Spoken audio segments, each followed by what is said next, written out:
Welcome to the Jet Set. I'm Bobby Laurie. On this week's edition of Here's This Now, we're exploring some of the changes rapidly sweeping the travel industry due to COVID-19 or coronavirus. Let's get started with the cruise lines, the hardest hit and some would say ground zero for the coronavirus. When news broke about the disease, all attention was focused on Princess Cruises and their ship off the coast of Japan, the Diamond Princess. On board the ship were 3,711 passengers, and 634 of them were confirmed with COVID-19.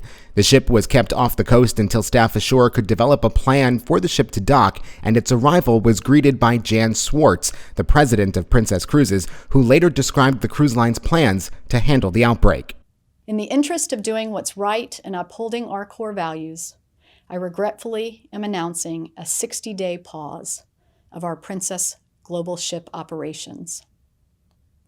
This is perhaps the most difficult decision in our history because we understand the incredible impact it has on countless people.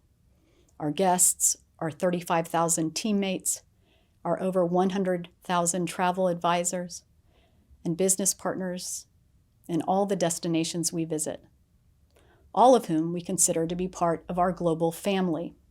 We will take our fleet of 18 ships out of service and reset the environmental conditions on board, incorporating all the great learnings from the world's public health experts, like the World Health Organization, the U.S. Center for Disease Control and Prevention, and the Japanese Ministry of Health. As the U.S. plans to self-quarantine and practice social distancing, Royal Caribbean, Norwegian Cruise Lines, and MSC Cruises have all voluntarily suspended operations until the end of April. Passengers are being offered refunds or 125% credit toward a future vacation. Over to airlines now. For the first time, I think, ever, the major three airlines, United, American, and Delta, agree on something. They all have adopted virtually the same change in cancellation policy. Any tickets purchased for travel in the months of March and April can be changed or canceled without a fee. For new reservations made in the month of March before March 31st, you can travel anytime in the future, and your flights can be changed for free anytime within the next 12 months. Delta has just announced a 40% overall flight reduction across its schedule. That's more than after 9/11. All three airlines have also adopted new cleaning procedures involving a disinfecting fog. In early February, we introduced an electrostatic fogging procedure.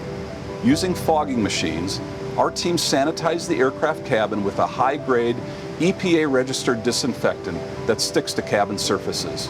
This disinfectant is highly effective against many communicable diseases, including coronaviruses, and is safe for customers and crew immediately after it is applied. This disinfectant and virucide is similar to those used in healthcare facilities. Currently, we are fogging all trans-Pacific and transatlantic arrivals into the United States, and soon we'll roll this out to the domestic transcontinental and all remaining international flights. Hotel chains were the last to adopt a change in cancellation waivers globally. At first, they only applied to reservations in high-risk areas. There's no doubt that social isolation as well as the travel ban will have an impact on the economy. Here's what some folks had to say when they showed up for their Broadway shows just to find out they were canceled. I was just disappointed and not for me, but mostly for my kids. I was super excited to see everything. It's disappointing.